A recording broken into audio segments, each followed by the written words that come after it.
yeah, it was, like I say, kind of results based after that. So I went and did GP3 with Arden, and my first experience with Pirelli tyres. Bloody hell, Oh yeah. that was a learning curve. Yeah. Yes. And I mean, I don't know. I think you've both driven in GP3, yeah. So Yeah. you know, it was really hard to Yeah. head around that after being on Michelin's, which are like, I think a great racing tyre. Pirelli obviously are very different. Special. Yeah. Completely Special, agree with that. yeah, that's Yeah, the special. Yeah. They Unusual. have their own little Political correct. characteristics. Yeah, the political correct way to say it. Yeah. Well, technically, I'm not racing in F2 anymore, so I haven't signed that agreement that says you cannot criticize Pirelli. For now, yeah. For now, I bet people wouldn't believe that we have to do that. I think That it's we have to it's sign been that mentioned a form. couple of times in F1, hasn't it? But yeah, it's, to be honest, that's kind of, I have seen those kinds of agreements elsewhere in motorsport for Yeah. other companies. It's just that Pirelli has such a controversial reputation. I think it gets highlighted even more. Yeah, I mean that's why I kind of loved Renault, not even just for like the fans being in for free, and you know, you felt like you were the main event always, every single place you went. But the cars, even 2 litre or 3.5, was just like you could push and every single lap for all the race distance, and that was basically because of the tire. And then, like you say, you go to we can all GP3. agree 3.5 car was, I think, the best car, one of the best cars I've ever driven. Yeah, Yeah, I I'd would say have definitely, after our season 2015, I was down to do 3.5 in 2016, and then it was just because Renault pulled out sort of around Christmas time that decided to change my mind and go to the Pirelli world. Yeah. The World Series. I mean, again, I drove the first. I did the older gen in 2011, and then the new car came 2012. So I did the first year of the new car when they still had the side skirts as well, slightly more horsepower because they weren't bothered about the gearbox braking or anything at the time. And I can remember physically, actually, at the first test, people were doing cool down laps at Paul Ricard, you know, even these guys that had done GP2, Sam Bird, Bianchi at the time. And I was like, I've been training hard. I feel like I'm strong. I remember being 82 kg strong, training with Jerry Convey at the time. So I knew I was, fit. And everyone was doing cool down laps because they were bollocks. They couldn't do 2 or 3 laps in a row because it was so physical and you just hadn't driven the car.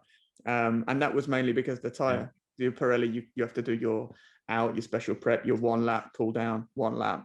So for qualifying, it's not so difficult physically.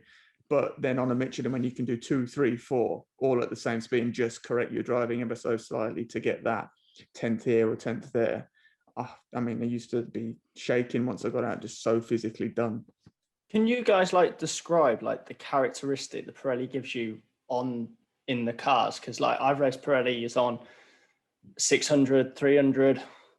All my junior career in Britain was also on Pirelli. So I really haven't raced anything else. I raced Dunlops last year, a couple of years ago, and I struggle like anything on those. But could you guys describe what the characteristic is of the Pirelli compared to like a Michelin or something?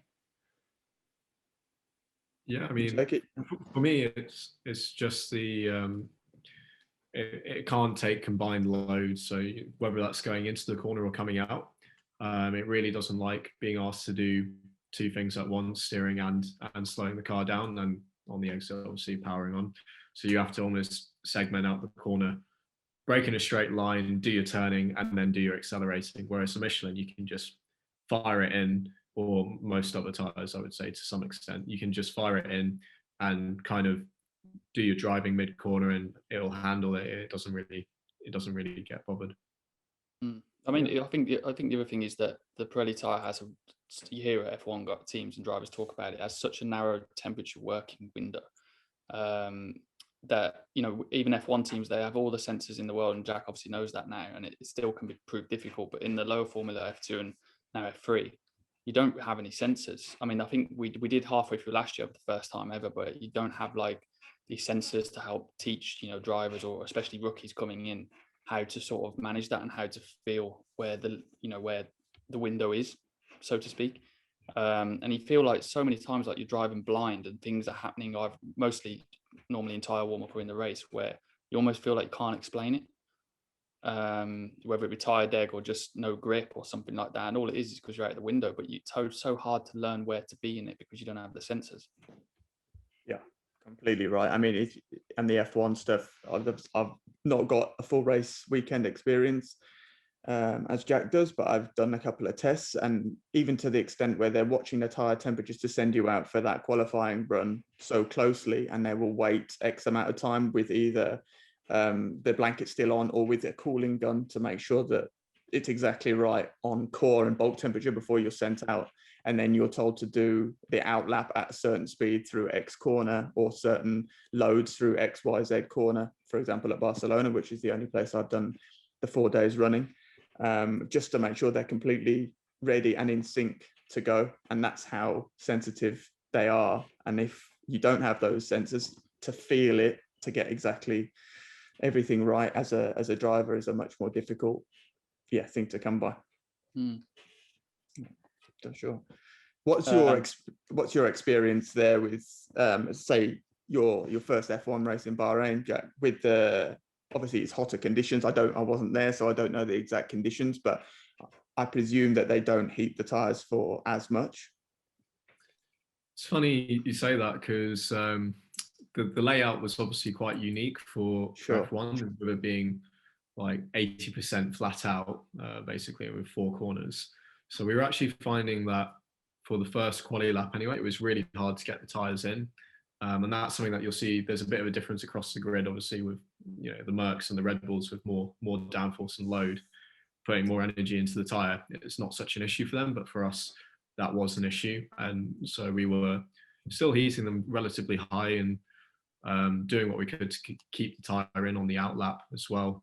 And it's something that George and Nicky have complained about in some of the other circuits, especially when we had colder conditions. Like I think Imola this year was really, or last year was really cold. So keeping the tyre in the window, especially in the race, is really, really difficult, and you almost can't afford to tyre manage. I found it really interesting. There was definitely a lot more information available, which makes the driver's life a lot easier. And I think even with all of that information, at the end of the day, as a driver, you have to get a bit of a feel for it. So the first few tyre sets that I had were almost wasted because I didn't really know how to get the best out of it. And then you start to learn towards the end of that outlap, whether that, the front is where it should be or not. And you get a feel for, you get the temperature readouts on the dash, and sort of what you want to be aiming for.